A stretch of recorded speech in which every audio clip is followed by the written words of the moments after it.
때때로 인생을 살다 보면 어려움들이 찾아오잖아요.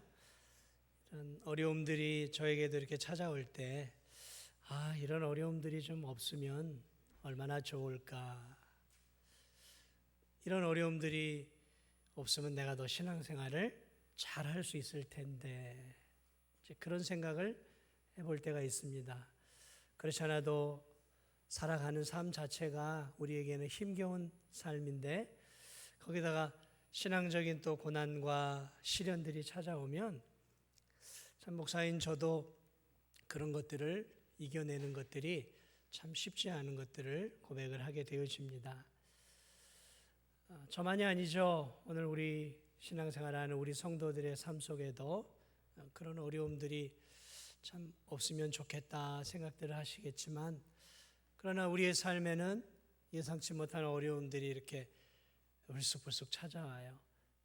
지난주에도 이렇게 홍수가 나고 또 물난리로 인해서 이렇게 수해 피해를 우리 진도군에서 많은 분들이 이렇게 당하셨는데, 우리 성도들 가정에는 한 가정도 피해를 입은 가정이 없으면 좋겠다 바랬는데, 제 바람하고는 다르게 우리 성도들 가정 가운데 이렇게 집안으로 이렇게 또 방으로까지 물이 들어온 가정들도 몇몇 가정들이 있고, 또 상가나 또 이런 식당 같은데 또 뭐 차량에도 침수가 되고, 이런 어려움들이 우리 성도들 가운데 이렇게 찾아왔어요. 이런 일이 없으면 좋겠는데, 그러나 우리 인생은 고난과 또 시련, 또 역경이 언제나 함께 이렇게 주어져 가는 것들을 보게 되어집니다. 그래서 이런 어려움들을 겪은 우리 성도들이 또 주님이 주시는 믿음으로 이런 것들을 잘 이겨내기를, 그래서 저는 조용히 기도하고 있는데요. 우리의 인생의 시련, 또 믿음의 시련은 우리에게만 주어지는 것은 아닙니다. 오늘을 사는 우리들만이 아니라 역사를 통해서 늘 하나님의 사람들에게는 믿음의 시련들이 찾아왔어요. 오늘 여러분과 함께 나누고 싶은 이 본문의 이 사건, 지금으로부터 약 한 600년 전쯤 되는 일이죠. 2600년쯤 되어지는 그 시대, 바벨론이라고 하는 거대한 대제국이 세계를 호령하고 있던 그때에 유대에서 포로로 끌려갔던 다니엘을 비롯한 사드락, 메삭, 아벳느고, 오늘 우리가 함께 살필 이 세 친구에 대한 부분들을 여러분과 함께 좀 나눠보려고 합니다. 참 이들에게도 오늘 극심한 시련들이 찾아옵니다. 우리가 감당하기엔, 오늘을 사는 우리가 감당하기에는 도저히 감당할 수 없는 사실 시험이 이 세 젊은이에게 오늘 찾아왔는데요. 여러분과 함께 이 세 젊은이에게 찾아왔던 시련과 역경을 이들이 어떻게 극복하는가를 좀 함께 살펴보고자 합니다. 여러분, 이 세 젊은이들은 바벨론 포로로 끌려간 사람들입니다. 근데 이 유대 젊은이들은 귀족들이었어요. 그리고 대단히 명철한 두뇌를 갖고 있었던 사람들이었습니다. 그래서 이 바벨론 왕이 자신의 왕궁에서 자신의 또 그런 어떤 왕의 역할을 수행하는 데 있어서 도움을 얻기 위해 이들에게 이제 교육을 시켜줍니다. 교육을 시키고 왕궁의 은혜 아래서 좋은 또 음식을 먹으면서 바벨론 왕을 도울 수 있는 그러한 신하들로 잘 키워지게 되어져서 마침내 우리 성경을 보면 바벨론 지방을 다스리는 높은 관직에 이 세 젊은이들이 오르게 되어지는 것들을 보게 되어집니다. 한마디로 포로로 끌려갔지만 포로에서 비참한 삶으로 끝나는 것이 아니라 대제국 바벨론 왕의 그 사랑을 받는 아주 특별한 성공을 하게 되어지는, 그래서 높은 이 관직, 고위 공직자에 오르게 되어진 모습들을 바라보게 되어집니다. 말 그대로 이들은 출세의 길이 활짝 열린 것이죠. 출세의 길이 열렸어요. 앞에 오늘날로 말하면 이제 꽃길만이 펼쳐져 있는 것이죠. 이제 계속해서 승진의 승진을 거듭해 이제 왕의 수족 같은 역할을 감당할 그러한 귀한 믿음의 젊은이들에게 오늘 예상치 못한 큰 시련과 어려움들이 찾아옵니다. 믿음이 없는 사람들이었다면 찾아오지 않을, 그러니까 하나님을 믿는 사람들에게만 찾아오는 시련이 이들에게 찾아오는데요. 그것은 이 교만한 이 느부갓네살 왕이 저 두라 평지라고 하는 곳에 대략 한 27m, 한 우리 진도중앙교회 건물 저 위층까지 되겠죠? 그러니까 엄청난 큰 금신상을 큰 평지에 세우게 됩니다. 27m니까 그 당시에 무슨 아파트가 어디 있겠어요. 그러니까 이 도성 안에서 그 신상이 다 보이겠죠. 어마어마한 높이의 신상을 만들어 놓고 오늘 이렇게 명령을 내립니다. 악기가 울려 퍼지면 지위 고하를 막론하고 한 사람도 예외 없이 엎드려 저 금신상, 저 신에게 절을 해라. 만약 엎드려 절하지 않는 자가 있다면 극렬하게 타는 풀무불 속에 내가 집어넣어 버리겠다. 와, 이 어마무시한 명령을 내립니다. 오늘날 이 대통령들이라면 결코 할 수 없는, 상상할 수 없는 이 고대 시대 왕이 할 수 있는, 당시에 여러분 아시겠지만 왕이라고 하는 것은 절대 권력자들 아니겠습니까? 사람의 생명을 죽이고 살릴 수 있는, 그의 입에서 나오는 말이 곧 뭐예요? 법이에요. 법이. 루이 14세인가요? 프랑스어 짐이 곧 법이요 했던 것처럼 이 대제국의 이 왕의 말 한마디는 그것 자체가 법이에요. 그 말에서 나오는 말 한마디가 신의 입술이에요. 신의 입술이에요. 그래 모든 사람들이 음악이 나올 때, 그러니까 악기 소리가 이렇게 잔잔하게 뭐 연주가 되어 나오겠죠. 여러 악기들이 이제 연주가 되어지면 사람들이 지휘고하를 막론하고 그 신상을 향해 엎드려 이제 절을 하는 것이죠. 뭐 살기 위해 했겠죠. 다양한 신들을 섬기던 그런 시대였으니까 뭐 신을 섬기기 위해서가 아니라 살기 위해서 그들이 엎드려 절을 하는 것이죠.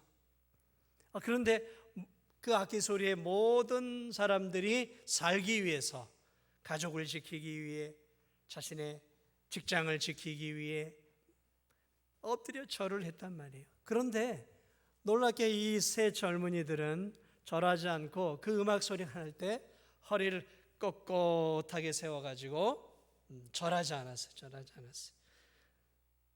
사람들이 모두 살기 위해, 생명을 보존하기 위해서 어쩔 수 없이 절을 하고 있는 이때 이 세 젊은이만은 정말 말 그대로 꼿꼿하게 양반처럼 허리를 굽히지 않고 허리를 세웠어. 신상 앞에 절하지 않았다라는 거죠. 여러분 오늘날도 저 북한은 큰 이 김일성, 김정일 동상을 세워놓고 그 앞에 이렇게 절을 하죠. 절하지 않는 사람이 없겠죠. 살려면 그 땅에선 절을 해야 하는 거죠. 살아있는 우상이에요. 김정일이, 김정은이 죽었지만 살아있는 신이죠. 자, 이처럼 이렇게 절하지 않으면 죽는 거죠. 그러나 이 세 젊은이들이 절하지 않았던 이유는 두 번째 계명, 하나님이 주신 십계명의 두 번째 계명이었어요. 새긴 신상이나 목상으로 만든 우상에게 절하지 말라. 다른 이유가 없었어요. 하나님이 주신 귀한 말씀에 위배되는 것이었기 때문에 절하지 않았던 것이죠. 자, 이 유대 젊은이들의 출세를 시기했던 당시의 이 바벨론의 정치적인 적들이 얼마나 많았겠어요. 그들이 기회를 놓치지 않고 왕에게 쪼르르 달려가서 고하죠. 왕이여 만세수를 하옵소서. 왕의 은택으로 우리가 살아갑니다. 그렇게 말을 한 후 이렇게 얘기를 하죠. 왕이 저 평지에 신상을 세워놓고 모두 다 절하라고 하지 않았습니까? 절하지 않는 자는 극렬히 타는 풀무불에 던진다고 하지 않았습니까? 그런데 왕이 세운 저 바벨론 포로에서 끌려온 저 유대인들, 젊은이들, 왕의 은택 아래서 왕의 호의를 받고 교육을 받고 이제 왕의 은혜 안에서 고위 공직자가 되어진 저 젊은이들이 왕의 명령을 무시했습니다. 왕의 명령을 지키지 않았습니다. 저들이 왕이 절하라고 하는 저 명령에 지키지 않고 왕의 신에게 절하지 않았습니다 하고 있는 사실을 그대로 고하고 이 세 젊은이들이 왕의 명령을 무시한 극악무도한 자라고 이야기를 하는 거죠. 왕이 그 이야기를 듣게 되어지죠. 얼마나 화가 났겠어요. 바벨론 느부갓네살 왕은 세상 무서운 것을 모르는 왕이었어요. 가는 곳마다 점령해서 모든 민족들과 그 민족들이 믿는 신을 짓밟고 대제국을 만들었어요. 그에게 두려운 게 뭐가 있었겠습니까? 모두가 자기에게 엎드려 절을 해야 될 사람들이. 그런데 자신이 세워놓은 이 하찮은 유대 젊은이들이 자기의 명령을 거스린단 말이죠. 이게 무슨 죄를 저지른 거예요? 왕의 명령을 거스른 죄. 이건 뭐 죽어 마땅한 죄 아니겠습니까? 고대 시대에는. 이 괘씸한 놈들 아니겠어요? 어디 감히 하늘 같은 왕의 명령을 거절하냔 말이죠. 그래 끌어오죠. 그래 이 풀무불에 바로 집어넣지 않고 한 번 더 신상에 절할 수 있는 기회를 오늘 보니까 주네요. 아마도 이 세 젊은이는 왕의 사랑을 받았던 젊은이들이 틀림이 없어요. 똑똑하고 지혜롭고 또 정직하고 신실했던 이 젊은이들을 왕이 놓치고 싶지 않았던 것 같아요. 그렇지 않았으면 벌써 그냥 집어넣어라 이렇게 얘기를 했겠죠. 그리고 왕은 또 자신의 명예도 세우고 싶었겠죠.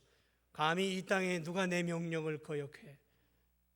자신의 다시 권위를 세우고 또 좋은 일꾼을 잃어버리고 싶지 않은 이 왕은 그들에게 한 번 더 기회를 줍니다. 기회를 줘요. 자, 그런데 놀라운 사실은 이 왕의 기회 앞에 오늘 이 세 젊은이들이 이렇게 이야기합니다. 우리는 왕에게 이제 대답할 필요가 없습니다. 건방진 대답을 하는 거죠.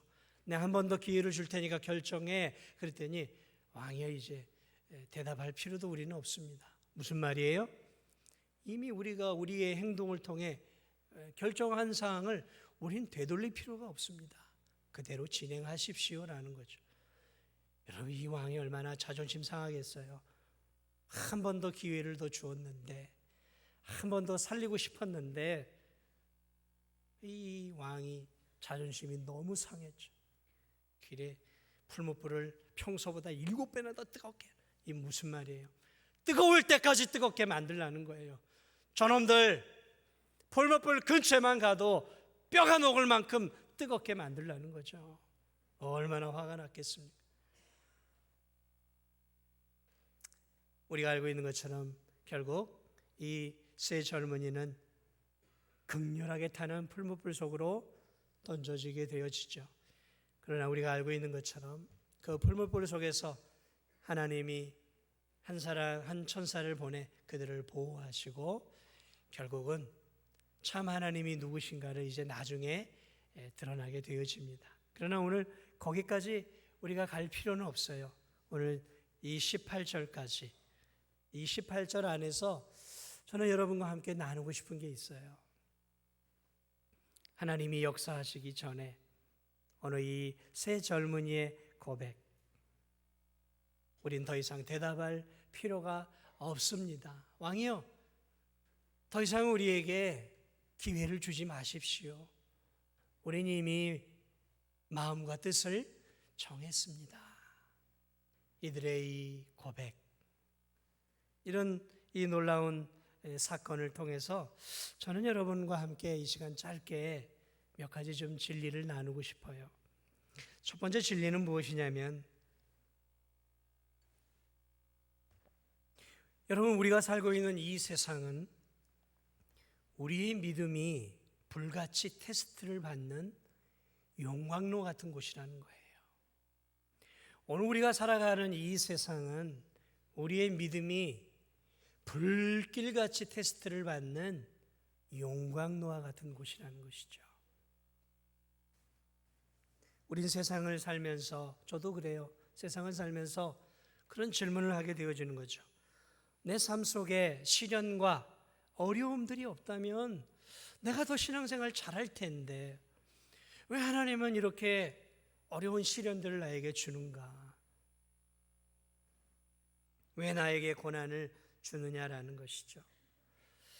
어쩌면 여러분들 가운데, 특별히 젊은 사람들 가운데 더 그럴 수 있어요. 신앙의 삶 속에, 내 삶 속에 고난도 없고 시련도 없고 역경도 없고 어려움도 없었으면 좋겠다. 하나님이 나를 그렇게 좀 완벽하게 좀 보호해 주면 좋겠다. 만약에 그렇게 이야기를 한다면 그런 분들은 이렇게 얘기하는 것과 똑같아요. 배를 항해하는 선장이 작은 나룻배를 움직이는 뱃사공이 왜 맨날 바다는 이렇게 출렁거리는 거야?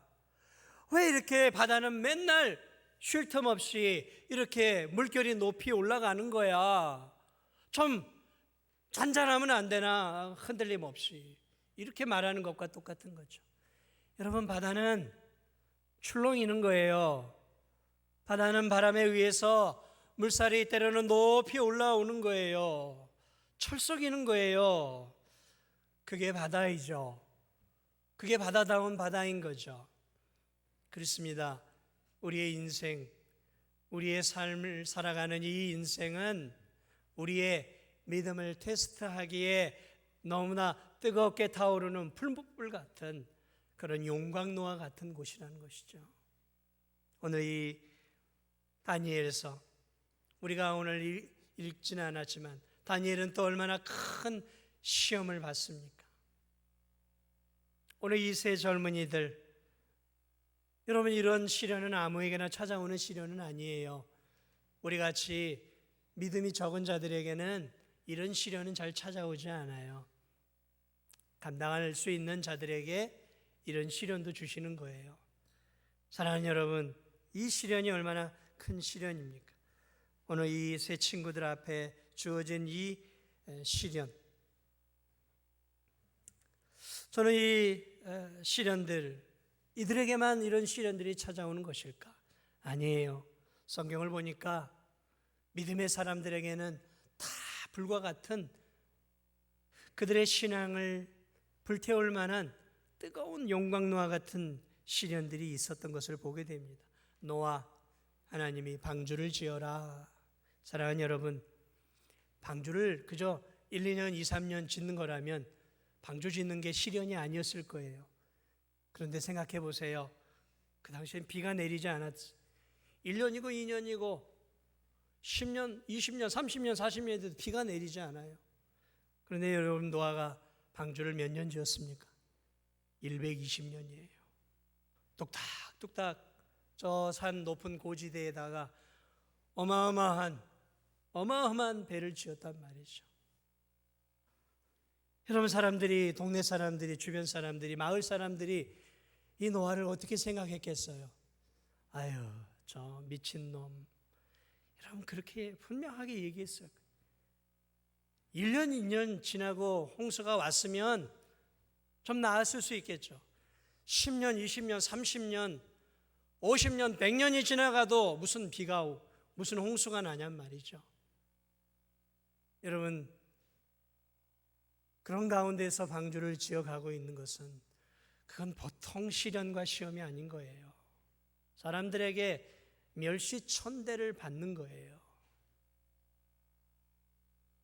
그런데 그 조롱을 견디고 노아는 120년이라는 긴 세월을 방주를 지어가잖아요. 아브라함에게 100세의 아들을 주셨잖아요. 야, 그 아들 죽여서 나에게 바쳐. 여러분, 이게 감당할 수 있는 시련이고 시험이겠습니까? 저와 여러분에게 그런 시련과 시험을 주면 감당할 수 있겠어요? 아들을 바치라고 하는 것을. 신실했던 다윗이 사울 왕에게 쫓기지 않습니까? 1년, 2년이 아니었어요. 오랜 세월 쫓겨다녔어요. 개처럼 쫓겨다녔어요. 산등성이를 숨어 다니는 비참한 인생을 살았어요. 이 다윗이. 하나님을 잘 믿는다는 하나 이유밖에 없었어요. 예레미야는 하나님이 주신 말씀을 그대로 전하는 것 때문에 따귀를 맞고 침뱉음을 당하고 왕에게 백성에게 무시를 당하고 감옥에 땅 저 구덩이에 던져지는 수모들을 하나님의 진리의 말씀을 전하는 것 때문에 어려움들을 겪었어요. 그래도 그는 전할 수밖에 없었어요. 그 시련들을 견뎌냈어요. 느헤미야 총독은 성벽을 지으려고 할 때마다 짓고 있는 과정 속에서 주변 이웃에 의해 죽음의 살기를 느꼈어요. 그러나 그런 협박 속에서도 하나님이 주신 귀한 사명을 그가 감당하는 것을 볼 수 있습니다. 성경을 가만히 살펴보면 참 믿음을 가졌던 사람들에게는 불과 같은 용광로와 같은 시험들이 그들에게 찾아온 것을 보게 되어집니다. 여러분, 오늘 우리가 살아가는 이 세상은 평안한 세상처럼 보이지만 사실은 평안한 세상이 아닙니다. 영적으로 무서운 세상이에요. 이 세상은 마귀가 활개치는 세상이에요. 하나님이 다스리는 세상이지만 하나님이 마귀가 활개를 칠 수 있도록 허락을 해놓은 세상이에요. 그래서 오늘 이 세상은 마귀가 극렬하게 활동하는 세상입니다. 왕성하게 활동하는 거예요. 그리고 그 밑에 많은 사람들을 사용해서 오늘 이 세상을 다스리고 있어요. 여러분, 이 세상을 보세요. 얼마나 불의합니까? 얼마나 부정직합니까? 얼마나 불공평하냔 말이죠. 세상을 보세요. 이 세상은 너무너무 불의하고 불공평하잖아요. 불의하고 불공평하다는 얘기는 무엇이냐면 오늘 불의한 자들이 오늘 이 세상을 좌지우지하고 있다라는 거예요. 불의한 세상이 많다라는 거예요. 불의한 사람들. 다니엘 시대 이 느부갓네살, 이 악한 왕을 보세요. 얼마나 교만합니까? 얼마나 교만해요. 하나님이 그에게 능력을 주어서 큰 대제국의 나라를 세웠지만 그것이 자기가 한 것이라고 생각하고 얼마나 교만합니까? 자신이 원하는 신상을 떡하니 세워놓고 야, 절해! 깡패예요, 깡패. 오늘만 깡패. 힘 있는 깡패. 절해! 절하지 않는 놈들 나한테 죽어! 이거 아니에요. 한 나라를 다스리는 왕이 깡패예요, 깡패. 이 고대 시대. 절하지 않으면 다 죽여버리겠다라는 거죠. 얼마나 무시무시한 사회였습니까? 언제나 시대에는 시대마다 하나님을 믿지 않는 자들이 얼마나 하나님을 믿는 사람들의 신앙을 위협하고 또 협박을 했는지 모릅니다. 오늘 이 시대에도 마찬가지죠. 사람을 사용하는 것이 아니에요. 오늘날 마귀가 성도들을 유혹하는 신앙을 유혹하는 것들은 돈이죠. 돈으로 또는 권력으로, 인기로 이런 것들로 수많은 성도들을 시험하고 있다는 것이죠. 그러므로 여러분, 이 불같은 시련과 유혹을 오늘 이 본문을 통해 우리가 알 수 있는 두 번째 사실은 뭐냐면 인간의 능력과 지혜로는 사실은 감당하기 너무 버겁다는 거죠. 그냥 우리의 지식, 우리의 능력, 우리의 힘으로는 이 불과 같은 시험을 이기기에는 너무 버겁다는 거죠. 보세요. 신상에게 절해라. 절하지 않으면 죽는다는 거죠. 절하면 네 삶이 보장된다는 거죠. 극단적인 선택을 하는 거예요. 극단적인 선택을 하라. 차라리 이들에게 야, 절하지 않으면 감봉 6개월이다. 절하지 않으면 너희들 승진 없어. 절하지 않으면 직위해제야. 뭐 이 정도라고 한다면 좀 웬만하면 그래, 내가 주님을 위해서 내가 감봉 처분 받아야지. 뭐 절하지 않으면 승진 못한다? 그래도 내 신앙 지키기 위해서 내 승진 포기하지. 이렇게 하기에는 크게 어렵지 않아요. 조금 더 믿음 있는 사람은 절하지 않으면 직위해제야. 아이 그래, 직위해제되고 뭐 굶어 죽겠어, 다른 일이라도 하겠지, 하지 뭐 이렇게 할 수 있겠죠. 그런데 절하지 않으면 죽음이에요. 죽는다고요. 세상에 자기의 생명보다 더 귀한 게 어디 있냔 말이죠. 그래서 그 당시에 이 세 젊은이를 빼놓고 보니까 다 절했어요. 지위 고하를 막론하고 신들을 섬기는 자들이 그 두라 신상을, 두라에 거기에 있는 신을 섬기지 않더라도 다 절했어요. 왜요? 일단 살고 봐야 될 거 아니에요. 살아야 될 거 아닙니까? 신앙이고 뭐고 간에 살아야 되는 게 우선 아니겠어요. 다 절했어요. 여러분들 이 세 젊은이들이 결혼을 했는지 안 했는지 잘 모르겠어요. 결혼을 했다면 사랑스러운 아내들이 있을 것이고 또 토끼 같은 자녀들도 있을 수 있고 또 함께 끌려왔던 부모, 조상들도 있겠죠. 할아버지, 할머니들도 있겠죠. 얼마나 어려운 시험입니까? 얼마나 어려운 시험.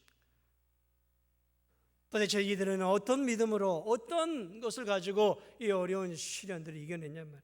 여러분, 이들이 세 명이 한꺼번에 이렇게 절을 하지 않았다는 것은 이들이 분명 의논을 했다는 얘기예요. 의논을 했다라는 거예요. 분명히 의논들을 했겠죠. 우리가 어떻게 해야 하겠는가? 우리가 죽음을 각오해야 되겠는가? 아니면 조금 더 다른 방법을 모색해야 되겠는가? 나름 의논들을 하지 않았겠습니까? 그리고 결정을 내려 바벨론 왕의 명령을 따르지 않는 것으로 결정을 내렸겠죠. 그러나 여러분, 그 가운데서 이들의 마음속에, 이들도 사람이고 혈기가 있는 젊은이들이에요. 젊은이들. 여러분, 다양한 유혹들이 이들의 마음속에 찾아오지 않았겠냔 말이죠. 아니, 여기는 이스라엘이 아니라 바벨론 왕을 섬기는 이방 땅 아닌가?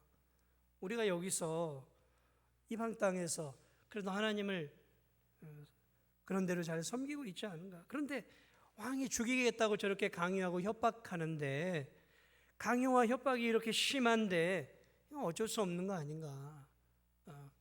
우리가 하나님을 섬기고 있지만 그저 강요와 협박이니까 그냥 어쩔 수 없이 고개 한번 절하면 되지 않겠는가?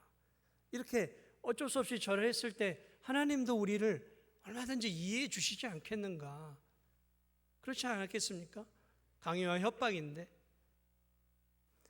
뭐 바벨론 사람들조차 다 절하는데 우리가 꼭 유별나게 꼿꼿하게 허리를 필 필요가 있겠는가? 그저 그냥 모른 체하고, 우리 하나님 믿지만 그저 그냥 모른 체하고 살기 위해 절 한번 하면 되지 않겠는가? 이런 마음들이 들지 않았겠냐? 그런 유혹들이 그들의 마음속에 찾아왔을 것이라는 것이죠. 이 젊은이들에게 이런 마음이 들어오지 않았겠어요? 지금 우리는 출세 기회를 잡지 않았느냐? 출세의 기회를 잡았지 않았느냐? 우리가 절하지 않으면 우리 앞에 놓여진 출세와 부귀 영화는 이제 다 끝나는 것 아니냐? 그저 눈 한번 딱 감고 엎드려 그냥 모른 체하고 그냥 절 한번 하면 되지 않겠느냐? 여러분, 이렇게 생각할 수도 있었다는 거죠. 그들의 마음속에. 아니, 왕이 우리에게 얼마나 잘해 주었느냐? 포로인 우리를 얼마나 인간적으로 대접을 잘해주고 최고의 교육을 시켜주고, 그래서 우리를 이렇게 등용해 주지 않았느냐? 우리가 그냥 왕에게 받은 은혜도 있는데 그냥 은혜 갚는다는 셈 치고 이렇게 우리가 그냥 눈 한번 딱 감고 절하면 되지 않겠느냐? 이렇게 생각할 수도 있었다는 거예요. 아니면 이렇게 생각할 수도 있겠죠. 우리는 공무원 아니냐? 공무원. 왕이 세운 고위 공무원 아니냐? 공무원은 왕이 위에서 시키는 대로 해야 되지 않겠느냐? 시키는 대로 위에서 하는 것이 공무원이지, 우리가 뭐라고 왕의 명령을 거역하겠냐? 다 시키는 대로 하는데 우리도 공무원으로서 당연히 해야 되지 않겠느냐? 이렇게 자기 합리화를 시킬 수도 있지 않았겠냐 말이죠. 지금 저항하는 거, 이거 개죽음이다, 개죽음이야. 후위를 도모하자. 우리 가족들도 있고 지금 우리를 바라보고 있는 저 연약한 포로들이 얼마나 많이 있느냐. 우리가 잘 돼야 저 포로들을, 또 우리의 가족들을 잘 건사하고 도울 수 있지 않겠느냐. 우리 후위를 도모하자. 그냥 지금은 눈 한번 딱 감고, 여러분 얼마든지 그들의 마음속에는 살아야 하는 수십 가지 수백 가지의 명분들이 그들의 머리를 스치고 지나갔을 것이 틀림이 없어요. 틀림이 없어요. 아마 저라도 그랬겠죠. 살아야 할 명분들, 타협을 해야 할 명분들이 수도 없이 많았을 거예요. 그런데 오늘 이들은 타협하지 않았어요. 그 수많은 머릿속을 스쳐 지나가는, 살아야 하는, 그저 절 한번 해야 하는 수십 가지의 명분을 다 내려 놓았어요. 왕이여, 우리는 왕에게 대답할 필요가 없습니다. 이미 우리는 결단을 내렸습니다. 왕이 우리를 풀무불에 넣는다 할지라도 넣으십시오. 우리가 믿는 그 하나님이 우리를 건져내실 것입니다.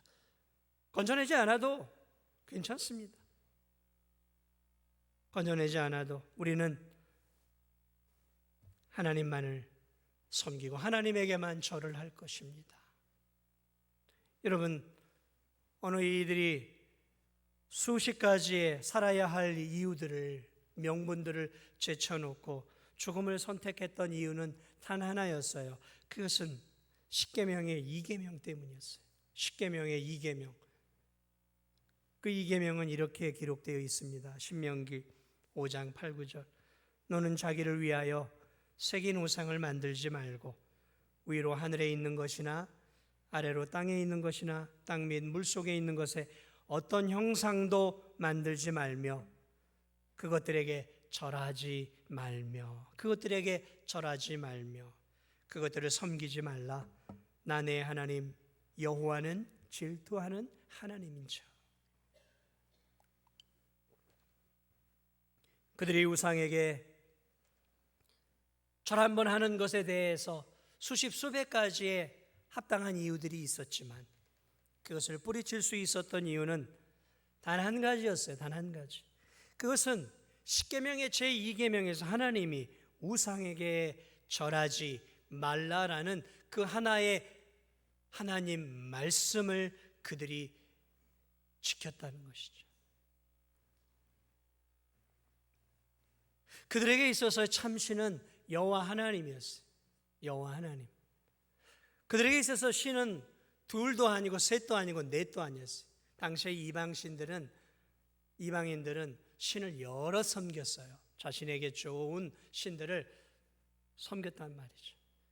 그러나 오늘 이 세 친구에게 있어서 신은 여호와 하나님 한 분밖에 없었어요. 그리고 그들은 그 하나님을 경외했어요. 그들은 그 하나님을 사랑했어요.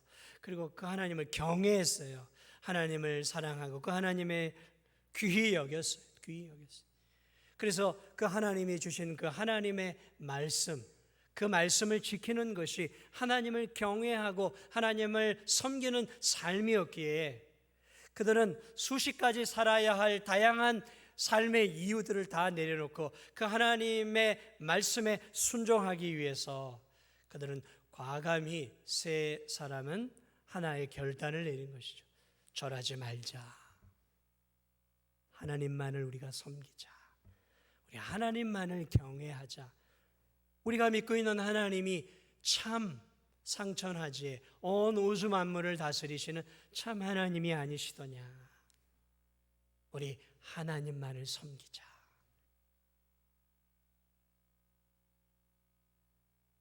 그리고 그들은 그 하나님의 말씀에 그대로 순종합니다. 여러분, 예수 그리스도께서 이 땅에 하늘의 영광을 버리고 이 땅에 오셨어요. 예수님이 하늘의 영광을 버리고 오신 것은 하나님 아버지의 뜻에 순종하기 위해서였어요. 어떤 뜻이요? 우리를 구원하시고자 하시는 하나님 아버지의 뜻에 기꺼이 순종하시기 위해서 예수 그리스도는 하늘의 영광을 벗어버리셨어요. 그리고 이 땅에 오셔서 고통을 당해야 되는 십자가를 지셨어요. 여러분, 예수님이 이 땅에 오셔서 십자가 지는 것이 쉬운 일이라고 생각하십니까? 아니에요. 수도 없이 예수님 마음속에도 십자가를 지지 않으려고 하는 수많은 유혹과 생각들이 다가왔어요. 그래서 마귀도 예수님을 공격을 했을 뿐만 아니라 예수님의 마음속에도 저 끔찍한 십자가를 지는 고통을 피하고 싶어 했어요. 그래서 그것을 이겨내시기 위해 겟세마네 동산에서 그분이 마지막으로 땀방울이 핏방울이 되도록 순종할 수 있는 힘을 달라고 하늘의 하나님께 간절하게 기도하잖아요. 여러분, 예수님의 마음속에도 하나님의 말씀에 순종하지 못하도록 하는 다양한 시련과 유혹들이 찾아왔다라는 것이죠. 그러나 예수님도 다른 모든 유혹들을 뿌리치고 이것이 내가 십자가를 지는 것이 하나님 아버지의 뜻이었다라는 사실을 알았기에 묵묵히 도살장에 끌려가는 양처럼 예수 그리스도도 십자가의 사명을 끝까지 감당하셨던 것입니다. 사랑하는 여러분, 오늘 우리의 삶도 마찬가지예요. 어떻게 우리가 살아야 하겠는가? 저는 신앙의 삶은 단순해야 된다고 봐요. 심플해야 되는 거예요. 하나님 말씀, 우리가 믿고 있는 하나님, 우리가 믿고 있는 예수 그리스도, 나를 위해 독생자를 보내주시고 독생자 예수께서 나를 위해 물과 피를 다 쏟으셔서 내 구원을 이룬 구세주라는 사실을 우리가 정말로 믿는다면 우리에겐 이제 섬겨야 할 하나님은 단 한 분이에요. 사드락 메삭 아벳노가 섬겼던 그 여호와 하나님, 그들이 섬겼던 여호와 하나님을 우리도 그 하나님만을 경외하고 그 하나님을 사랑하고 그 하나님을 섬겨야 하는 것이죠. 그리고 그 하나님을 경외한다라는 것은 그 하나님이 주신 하나님의 말씀 앞에 어떤 이유를 대지 않고 아멘하고 순종하며 하나님 말씀을 따라가는 삶이 여호와를 경외하는 삶이에요. 사랑하는 여러분, 그러므로 저는 오늘 살아가는 우리들에게, 오늘 우리 성도들에게 오늘 이 사드락 메삭 아벳노고와 같은 이런 단순한 신앙을 가지기를 부탁을 드립니다. 단순한 신앙, 여호와 하나님만을 경외하는 신앙. 그것은 하나님의 말씀이 하라 하면 그 말씀대로 토를 달지 않고 계산하지 않고 그 말씀에 순종하는 거예요. 그 삶을 따라가는 삶이 경제적으로 손해가 오고 내 승진에 어려움이 오고 내가 물질적으로 내가 이 땅에서 안락한 삶을 누려가는데 어려운 삶이라 할지라도 중요한 것은 우리의 인생의 목적이 이 땅에서 더 잘 먹고 잘 살고 더 부유하고 더 여유 있게 넉넉하게 사는 삶이 우리의 인생의, 세상 사람들의 인생의 목적일 수는 있지만 우리의 목적은 그러한 삶이 아니라 우리를 구원하신 하나님을 사랑하고 하나님이 기뻐하는 하나님 중심의 삶, 하나님을 영화롭게 해드리는 삶이 정말 우리의 인생의 목적이라면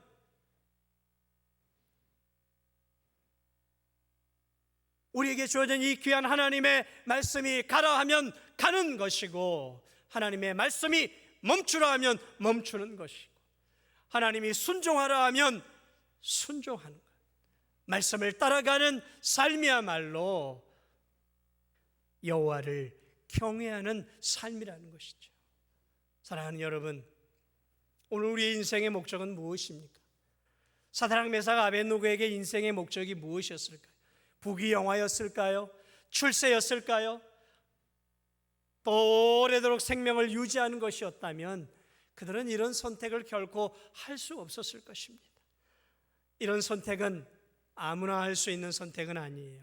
이런 선택은 생명보다 우리 또 주님을 귀하게 여기는 믿음을 가지고 있는 성도만이 할 수 있는 선택.